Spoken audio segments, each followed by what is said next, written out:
नमस्कार दोस्तों 2 दिन से लगातार एआई इंजीनियर अतुल सुभाष की आत्महत्या की कहानी यूट्यूब और सोशल मीडिया पर छाया हुआ है। दोस्तों, आखिर एक एआई इंजीनियर को इस तरह आत्महत्या करने की क्या ज़रूरत है। उन्होंने आत्महत्या से पहले 1 घंटे का वीडियो बनाया, उसके बाद उन्होंने इस जीवन को समाप्त करने की विचार बनाए। ये वीडियो बनाने का मेरा एक ही मकसद है, मैं कोई न्यूज़ एंकर नहीं हूँ कि आपको मैं न्यूज़ सुनाऊं और बताऊं कि उस इंजीनियर के साथ में क्या हुआ था और क्या करना चाहिए था। मेरा इस वीडियो बनाने का मकसद ये है कि जो दास्तां उन इंजीनियर के साथ हुआ है वो हम किसी के साथ भी हो सकते हैं। मैं ऐसा क्यों कह रहा हूँ ये आप इस वीडियो में जान पाएंगे। एआई इंजीनियर अतुल सुभाष बेंगलोर में कर्मरत है। उन्होंने इस वीडियो में हमारे न्याय व्यवस्था पर एक सवाल भी उठाया, परंतु मैं इस पर कोई टिप्पणी नहीं दूंगा क्योंकि हमारे न्याय व्यवस्था पर हमें पूरा भरोसा है। वे तो इस दुनिया को छोड़ चुके हैं, परंतु मैं ये कह सकता हूँ कि उनके परिवार वालों को न्याय ज़रूर मिलेंगे।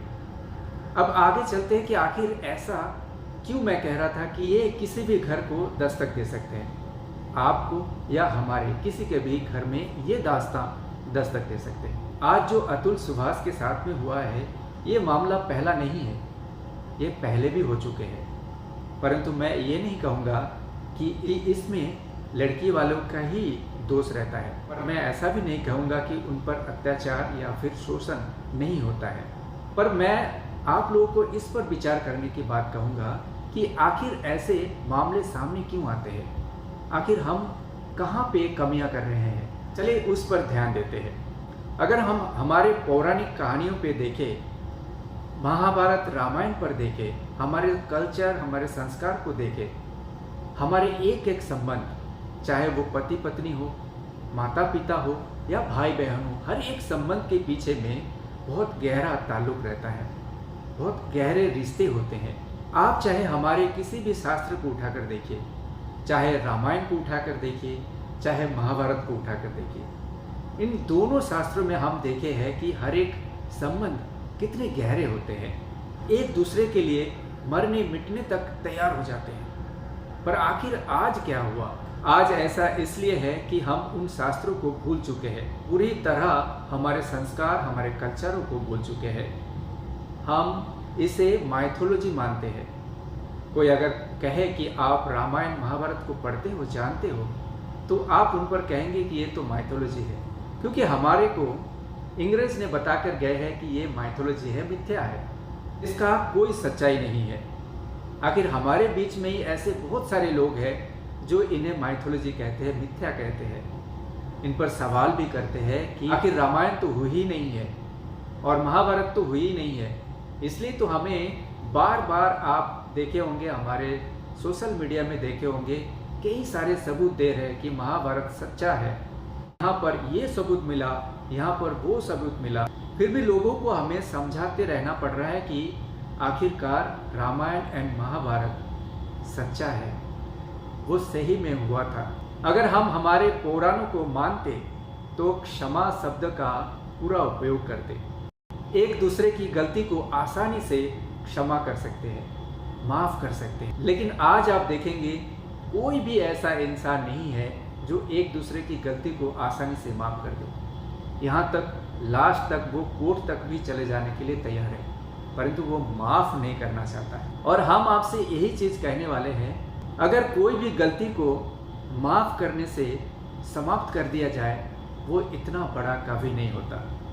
इसलिए हम यहाँ पर ये नहीं कहेंगे कि दोष किसके है, उस इंजीनियर की दोष है कि उनकी पत्नी की दोष है कि या घर वाले की दोष है कि इनके घर वाले की दोष है।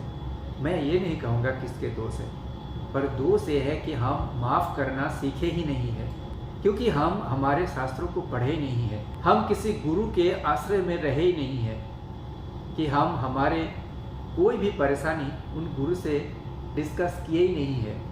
सीधे हम प्रतिशोध की भावना में सीधे चले जाते हैं कोर्ट पर, और कोर्ट में जाकर हम अर्जी लगाते हैं। आखिरकार वो न्याय व्यवस्था है, उनका भी कुछ बहुत सारे डिफ़िकल्टीज़ है, उनको भी ये सब चीज़ें में नतीजे में पहुंचने पर काफ़ी देर समय लगता है। पर हम ऐसा क्यों करते हैं?